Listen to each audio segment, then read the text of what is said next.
trying to think of a superlative for him, for the amazing Michael Brown. I kind of took the easy option there. One sec, Mr. Brown. I shall invite you in. There you go. Send invite.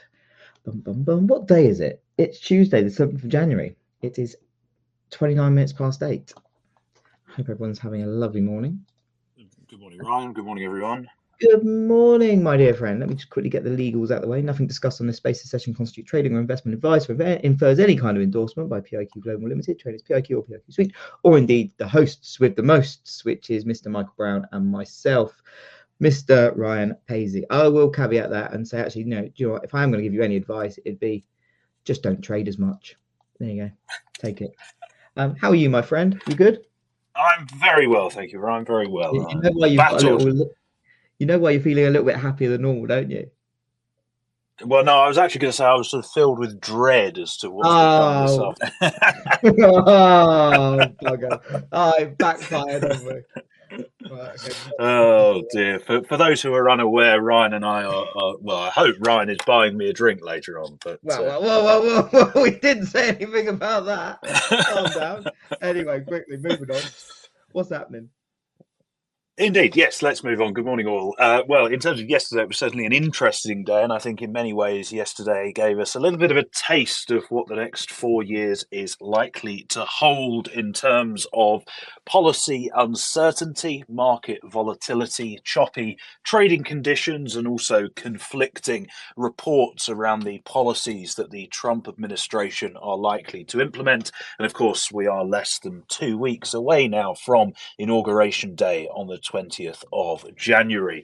What am I talking about? Of course, I'm talking about the reports that we had in terms of tariffs yesterday. Around about 11 o'clock in the morning, London time, reports via the Washington Post, citing anonymous sources within the Trump team, reported that Trump may be looking to water down some of his proposals when it comes to the imposition of tariffs on imports into the United States. Now, recall, during the election campaign, Trump was talking about universal tariffs, basically tariffs on everything from everywhere of between 10 and 20%. You get a tariff. You get a tariff. You get a tariff.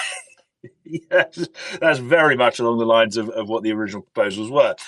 Reports yesterday initially pointed to the fact that those proposals may be softened quite considerably, and that instead those universal tariff plans would focus on critical sectors to the United States economy, and those sectors include the industrial supply chain, medical supplies, and energy production. Now, clearly, if that were to happen, that would be quite a considerable softening of the trade or the protectionist trade stance.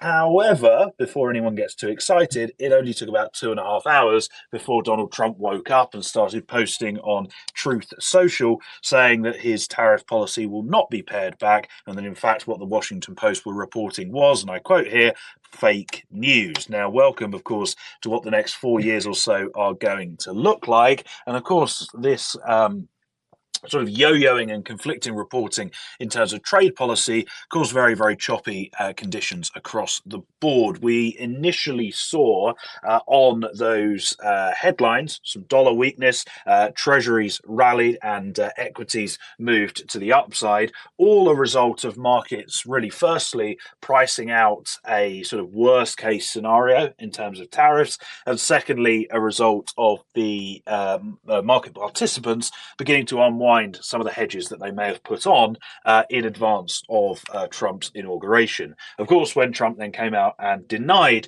the Washington Post story, we did see some of those moves unwind. The dollar rebounded, treasuries paired some of the gains that we saw, and equities ended considerably off the highs. The S&P, though, did end yesterday in the green, closing around 0.6% higher, although we were at one stage up by well over 1% on an intraday basis. Sellers ultimately taking control in the Treasury complex with weakness led by the long end. We saw the 30-year yield rising by 3 basis points on the day, touching its highest since November of 2023 of 4.85%. And the weakness that we saw across the Treasury curve was likely led, or was certainly not helped by what was a pretty poor 3-year auction, which tailed the when issued yield by 1.2 basis points. And of course, that comes ahead of 10 and 30-year supply later on today. Despite Treasury's yields moving higher across the curve, the dollar ended the day softer, although the Dixie did end the day above the 108 figure. But the dollar softness did allow cable to reclaim 125 and the euro to reclaim 104.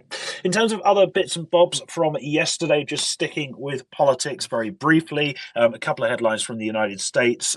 You'll recall yesterday I was talking about how President Biden, he is currently president, of course, had implemented a ban on oil drilling in a whole swathe of US territorial waters. Trump yesterday saying that he will, and I quote here, unban Biden's ban immediately. I mean, most people just say I'm going to reverse it, but, each to their own. We also saw yesterday the joint session of Congress in the United States certify President Trump's electoral victory. Usually, of course, that would be a formality, but 4 years ago it descended into a riot, so I thought it was worth mentioning nonetheless. Sticking with politics, but moving north of the border to Canada, as expected, Justin Trudeau has quit as a leader of the Liberal Party. He will stay on as Prime Minister until a new leader is selected.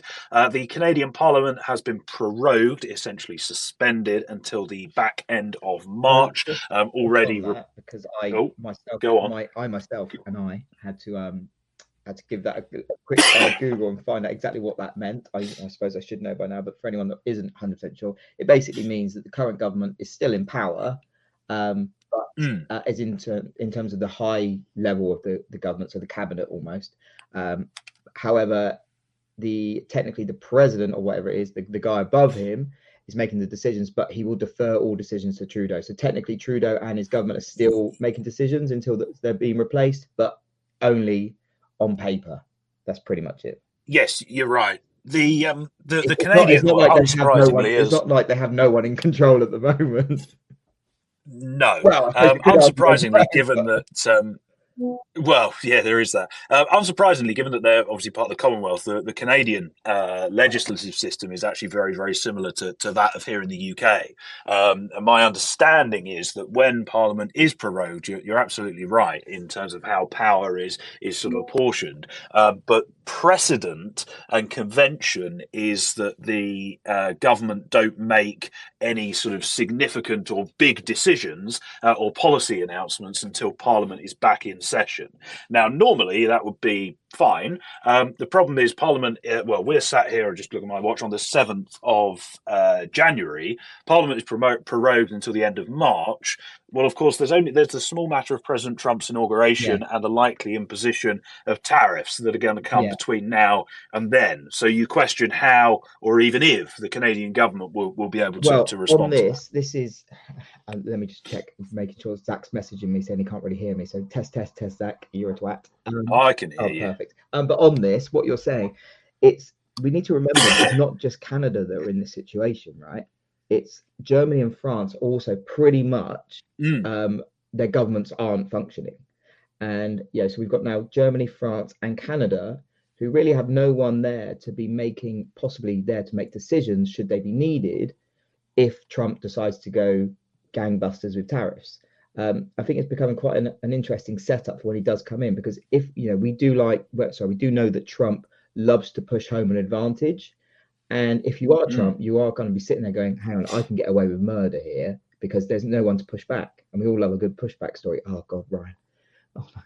I was doing so well then as well. I almost sounded like I knew what I was talking about. Anyway, moving on. Oh, dear.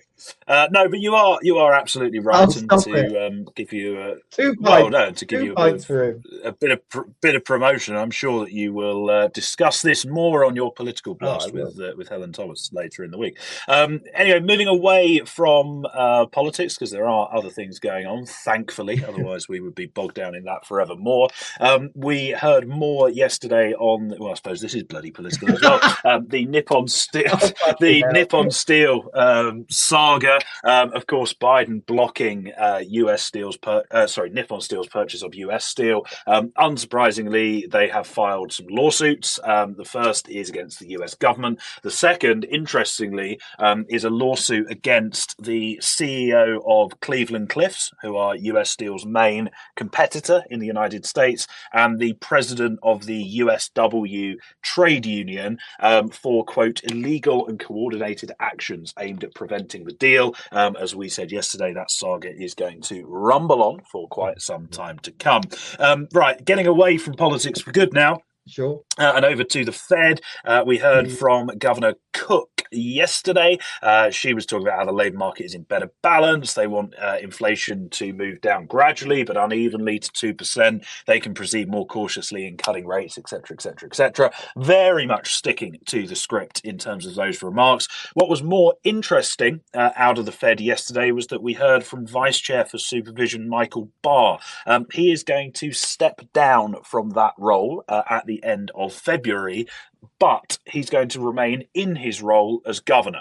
So he will still have a vote in terms of monetary policy. He's just relinquishing that supervision part of his mandate. And that is because, well, to put it politely, him and Trump are not exactly best friends. Bank stocks did find a little bit of upside on this. Obviously, Barr has been a proponent of tighter bank regulation. We will see who Trump appoints as his replacement. Moving on, one for Tom Talks Cars, if he's here, and he's finished ribbing me for being slightly late into the office this morning. Nvidia, they closed at a record high yesterday. They were up by about 3.4% on the day. That came ahead of some remarks from the CEO at some tech conference overnight, which I didn't pay any attention to be completely honest with you. I'll be honest, it's a bit, that's a bit bad. The CES is like a massive tech conference. It's what a lot of the US tech stock guys are all fawning over at the moment. So yeah, I'm going to be with Tom on this one. You know, you should do better, Mr. Brown. Should know all about this. I want to know about what the. I'll get myself out to the US. I want to know what next year. I'll talk to me about the RTX 50 chip. Go on. Yeah, what I will talk to you about is German CPI, which came in hotter than expected yesterday at 2.6% on the year, up from the 2.2% that we saw in November. Of course, that comes ahead of the Eurozone-wide figure that we get in about an hour and a half's time, which I'll preview momentarily. And last, by no means least, we also have factory orders out of the States yesterday, which fell by 0.4% in November, bang in line with consensus expectations. And while I go and revise about this tech conference, we'll hand back to you. Well, before I just crack on with the headlines from our dear friend Zach for the overnight news roundup, just a big shout out to Cam that's listening in, who's started to do some crypto stuff for PIQ. He's doing a morning report, and we're going to see what else we can kind of come up with and get some crypto knowledge out there. So please do give Cam a follow. Cam, raise your hand if anyone can see you. Also, just a shout out to our friends at CME Group. A couple of things to note on their front. I'm going to give them a bit of a big up. It's been a hell of a year, 2024, for the Treasury futures. Fourth consecutive annual record trading volume. So that's obviously in the 2s, the 5s, the 10s, the ultras, the 30s, etc., and the ultra bonds. So good on them. Tickers, if anyone interested, is ZN, ZB, ZNT, ZS, UB. Obviously, the blatantly promotion for them. And just a quick look at the Fed funds, the Fed watch page. Currently showing rates to be unchanged in, I believe, is it 22 days, 29th of January, the next Fed meeting. Rates to stay unchanged are at 93% being priced in, and that's pretty much unchanged from the week. But last month it was 62%, with nearly 30% priced in that we'd cut to 4.25. So prices changing marginally on that front. But anyway, back to some headlines via our dear friend Zach. Starting off, has he done his job properly? Well, I'm gonna give him benefit of the doubt. I think that was some WhatsApp mind fuck with WhatsApp desktop, which can be a bit temperamental. I'm certainly not taking the blame, and I think it's unfair to give Zach the blame. But anyway, today Zach's going to message me as soon as I start reading the wrong headline, so fingers crossed. In macro world, Trump, obviously reiterating kind of what Michael touched on before. Trump making a push for Greenland. He said Greenland is an incredible place and people will benefit tremendously if and when it becomes part of our nation. We will protect it, cherish it from a very vicious outside world. and I quote, "Make Greenland great again." And obviously Donald Trump Jr. is over there, playing with walruses or whatever you do in Greenland. I'm not entirely sure. What else we've got? US corporate bankruptcies have hit their highest level since the aftermath of the global financial crisis, rising 8% year on year to 686 companies in 2024, and elevated interest rates and weakened consumer demand punish struggling groups. I think part of this, why we're seeing the uptick now, is just basically the lag from COVID, because there are a lot of companies that didn't go bankrupt during COVID that perhaps were on the edge because of the COVID kind of support measures that were in place, kind of given them a little bit more kind of life, a bit more of a runway, and then they finally ran out of money eventually anyway. So I wouldn't, just bear that in mind when you're seeing this now tick up in bankruptcies. Would you agree with that, Mr. Brown? Yeah, I would. I think the one of the ways to think about it is effectively, when COVID hit in March 2020, the economy, we essentially, as policymakers, essentially just pressed a massive pause button on the economy by virtue of both monetary and fiscal stimulus. And we are still seeing the effects of that. I mean, the inflation that we see is still certainly partly due to those policies. And you're absolutely right. Things aren't going to normalize. No, if people were expecting everything to normalize by the next summer, it doesn't work like that, right? You're going to have some instability, and I think this is a great example because there were a lot of firms that took a lot of support measures in that were going under anyway, nothing to do with COVID. So it's just delaying. Yeah, absolutely. It's very important to kind of just bear that in mind. We're not saying it's all because of that, but it's just an element. Anyway. Indeed. Currency options trading volume surged to a very high $108 billion on Monday amid political headline volatility, surpassing the activity seen on the Fed and BOJ policy announcement days last month. Chinese yuan funding costs in Hong Kong surged to levels unseen in years, making it more expensive to short the currency. Traders noted tightening liquidity in the swap market amid heavy borrowing demand, particularly from state-owned banks. Sticking with China, China's yield discount to the US has expanded to a fresh record of 300 basis points, aggravating the challenge for a central bank that's already fighting gravity to support the yuan. That's going to Bloomberg. Again, in China, the number of foreclosed homes in China rose in 2024 from the previous year. A private sector survey showed heightening concerns about mortgage delinquencies amid the property slump. Repossessed homes up for auction rose to 370,000 from 364,000 in 2023. And we're hearing this morning that China continued adding gold to its reserves in December for a second straight month after a pause earlier in 2024. I believe you tweeted that, didn't you, Michael? I believe I saw. I did, yes. Thanks to Bloomberg for flagging that headline. But yes, I did. Moving across the Sea of Japan to Japan, Japan's finance minister Kato issued a fresh warning against speculative yen selling, saying the government has been alarmed and will take appropriate action against excessive moves. So one for the yen watchers there. Michael's best friend, Mike Carney, is considering running for the leadership in Canada's Liberal Party after Prime Minister Trudeau. Well, his name's Mark. Mark Carney. I was just, it's because I was thinking about you so much. Mark Carney. UK house prices dropped unexpectedly last month for the first time since March, although they finished the year higher than in December 2023. That's according to Halifax. Moving across the English Channel. Look at me with my geography. The aspiration to turn Germany into a semiconductor superpower, described by insiders as personally driven by Scholz, now looks increasingly hopeless. Aides in the city will stick with the plan despite Intel's plant halt announcement. That's according to Bloomberg. Some more bad news for Germany, and I will read that out at every opportunity. Money managers are turning increasingly bullish on oil to start 2025 as technical signals prompt algorithmic traders to dump short positions and hedge fund positions for sanctions and inflation in a second Trump term. Moving on to a couple of headlines from geopolitical arena. Yellen met virtually with her Chinese not really counterpart, but Chinese vice premier and raised concerns about malicious cyber activity carried out by Chinese state-sponsored actors. If you remember last week or over Christmas, we heard some more coming out of the US from the State Department saying the Chinese were hacking again, or Chinese-backed hackers were at it again. Moving to the Middle East, Iranian forces have largely withdrawn from Syria following the Assad regime's December collapse, according to US, European, and Arab officials. It's a significant blow to Tehran's strategy for projecting power to the Middle East or in the Middle East. Also, unfortunately, This morning we've had quite a severe quite a severe earthquake. I've seen reports of 6.8 and 7.1 in Tibet. The earthquake, so far it's been reported it's killed 95 people and injured at least 130. So thoughts with them, it's caused widespread damage. Finally, just a few headlines from the equity space before I pass back to Mr. Michael Brown. Meta said Monday that UFC President Dana White is among 3 new members of the board of directors. Apple is stepping up plans to expand its news app, considering adding new countries to the platform.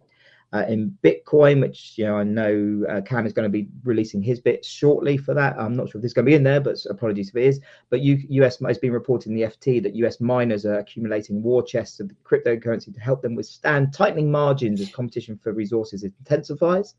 And Tesla. So Tesla's battery supplier Panasonic Energy plans to eliminate its supply chain dependence on China for EV batteries made in the US, a senior executive told Reuters, calling the shift the number one objective. Now, I think this is quite interesting because this is definitely playing into Trump, because they know if they do stuff like this, they carry massive brownie points with Trump. So this is a good move by them, in my opinion, and will just solidify that whole made in America push that Trump's trying to get everyone on board with, because he has already said that if you make stuff in America and you keep your supply chains in America, you will get amazing tax benefits. So I'm trying to see where they're going with this one. Yes. And finally, for me, Nippon Steel CEO has warned that tariffs alone would not create a stronger American steel industry, as he pursued legal action that aimed at persuading Trump to launch another review of his proposed $15 billion deal to buy US steel. As me and Michael Brown said yesterday, yes, Biden closed the door on it. Nippon Steel are now going back and suing Biden's administration or the US government. This story is not over. It's got the potential to drag into the summer, in my opinion. We've seen this. Remember, was it Phillips and Ocam or whatever? Hang on, which summer? Well, yeah, exactly. 90% done. If we start seeing the merger is 90% done, I'm going to throw stuff out the window. Yeah. Anyway, back to you. Oh god, flashbacks to 2017 and 18 there. Right. In terms of today, then, as I alluded to a short while ago, we do have the latest Eurozone inflation figures due this morning at 10 o'clock. Headline CPI is seen rising by 2.4% on an annual basis in December, up from the 2.2% that we saw a month prior. Core CPI, that's seen at 2.7% on an annual basis, and that would, of course, be unchanged from the pace that we saw in November. In terms of leading indicators for the print, obviously we did have the hotter than expected German figures yesterday. We did have cooler than expected French inflation figures out about an hour ago, so a little bit mixed there. The Eurozone money markets fully pricing a 25 basis point cut from the ECB towards the back end of this month, the 30th of January, I believe, and pricing a total of 104 basis points worth of cuts by the end of this year. Also at 10, incidentally, we have the latest unemployment figures from the Eurozone. Joblessness expected at 6.3% in November, and that would be unchanged from the prior print. Moving into the afternoon session, a couple of releases due from the United States. Firstly, the November job openings data, the figure expected to hold broadly steady at 7.75 million from a prior 7.74 million. Of course, very little read across from this data into Friday's labour market report, given that the JOLTS figure is for November. Also at 3, we have the latest ISM services PMI printout to the United States. The index expected to tick up to 53.5 from a prior 52.1. Of course, keep an eye on the employment sub-index ahead of the aforementioned payrolls report. In terms of other bits and bobs, we do have US supply later on, a $39 billion 10-year auction at 6 o'clock this evening. The earnings docket is pretty much barren, and we are due to hear from the Fed's Barkin early this afternoon. He is, of course... Sorry. He is, firstly, he's a 2027 voter, so his remarks aren't worth paying too much attention to. Secondly, his speech is going to be identical to that which he delivered on the 3rd of January. Not entirely sure why he's making it again, but nonetheless unlikely to be particularly market moving. And that is your lot for today. Well, thank you very much, Mr. Michael Brown. Listeners, thank you as always. As I said before, please keep an eye out for Cam's awesome little crypto update. If you've got an interest in crypto markets, shout out to our friends in CME, at CME, sorry. And if you are in the City of London later on and you want to buy me and Michael a pint, come and find us. But on that note, I'll see you later, Mr. Brown. Indeed. Farewell. Bye, everyone.